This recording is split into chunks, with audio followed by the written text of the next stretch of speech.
Hey, it's Mukundan from Data and AI with Mukundan. Have you ever written something that looked right, sounded right, but just didn't feel right? Like you hit publish on a blog post, and instead of that warm glow of, yes, I nailed this, you feel kind of hollow? I've been there multiple times. Uh, so one day I just stopped guessing and I built an AI to tell me the truth. And this is a story of how I exposed the emotional blind spots in my writing using artificial intelligence. It's a part emotional wake up call, part tech deep dive, and all very, very personal. So stay with me here. So I just written a 1500-word blog post. I did everything right. I outlined it, I edited it, reworked the sentences. My grammar was solid, my ideas were clear. But after all that work, something felt off. You know that feeling when someone smiles at you, but their eyes don't? That's what my writing felt like.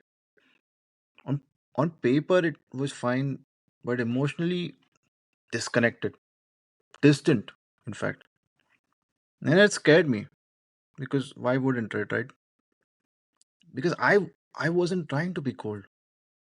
I was trying to connect deeply. So I asked myself the question that would change everything. What if I'm not writing too poorly, but too impersonally? And that thought haunted me until I did something kind of crazy. So I built an AI app to tell me the emotional truth my words were hiding. So if you don't know me already from my previous work, I built a ton of little AI apps, I would call it. So these are like just simple AI apps that I use to make my life better because I think AI is here to help make us reach unbelievable heights. It's here to make our life really easy. And building an application using AI, that is just my way of using AI to benefit my life, and I'm hoping to help others do the same, right? So that's what I did here. I built an AI app to tell me the emotional truth that my words in my blog post were hiding. So here's what I built. It's a simple Python based app. It uses Streamlit library in the backend, but it analyzes the tone of what you write paragraph by paragraph, right? One model is from Hugging Face, which is a a website where you get like these amazing open sourced models to use. So it could be something like image to text classifier. So basically, I mean, so image to text conversion. So something where you want to convert an image to text or text to an image. Um, the Hugging Face website would give you these models to use which are open source, and it could be someone from Facebook or could be someone from Airbnb, for example, right?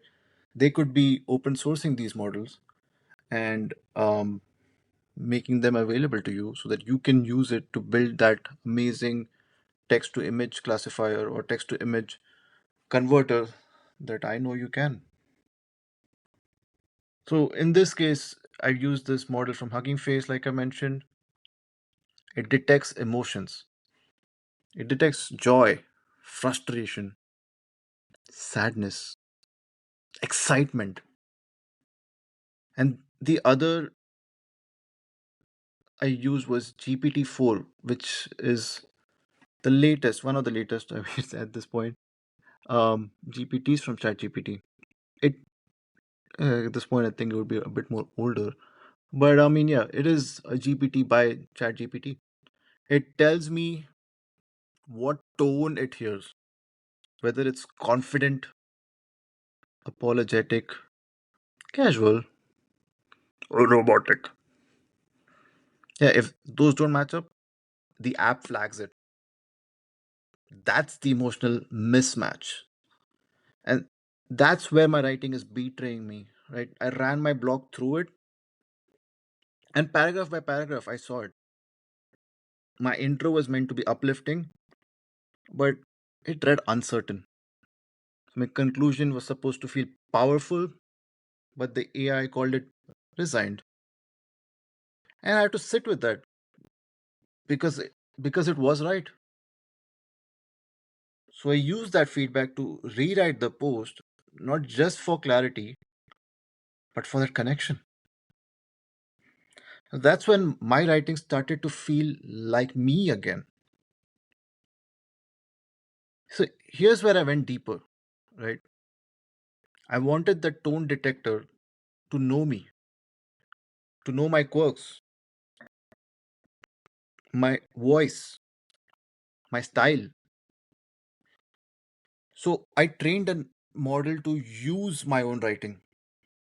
So I labeled these paragraphs as this is neutral, or this feels warm, or this is trying too hard. Then I fine tuned a model on those labels.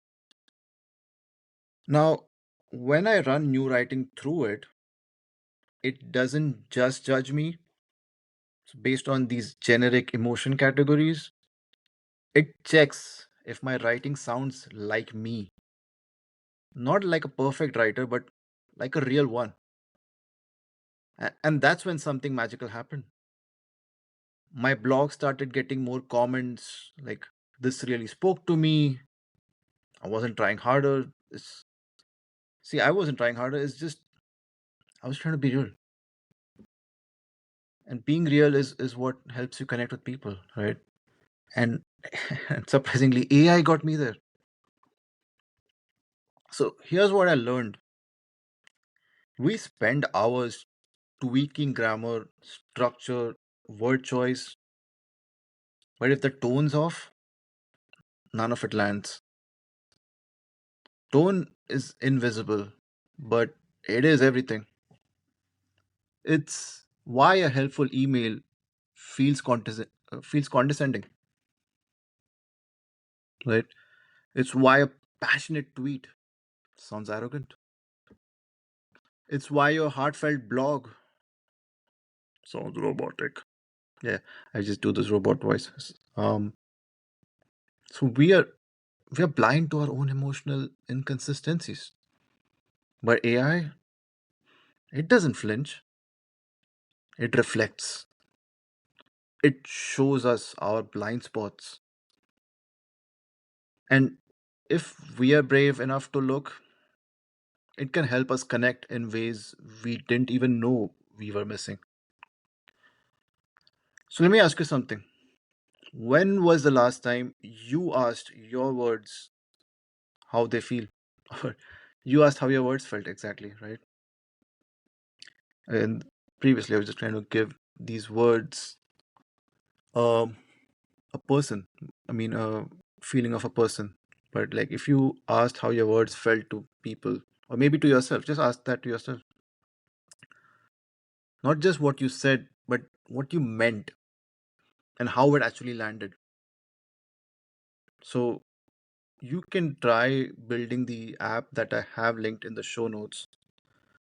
Um, the whole code is on there. You should be able to build it yourself. It's pretty easy and it's free, obviously. Free with the Medium membership. Just copy paste a paragraph of your writing into ChatGPT and ask, what is the emotional tone of this paragraph?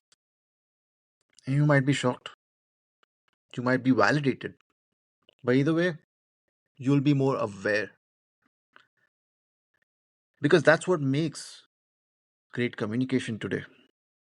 Not perfection, not even cleverness, but honest, emotionally resonant connection. Hey, so that's all for this episode. But if this resonated with you, please share this episode with a friend who writes, blogs, or speaks for a living.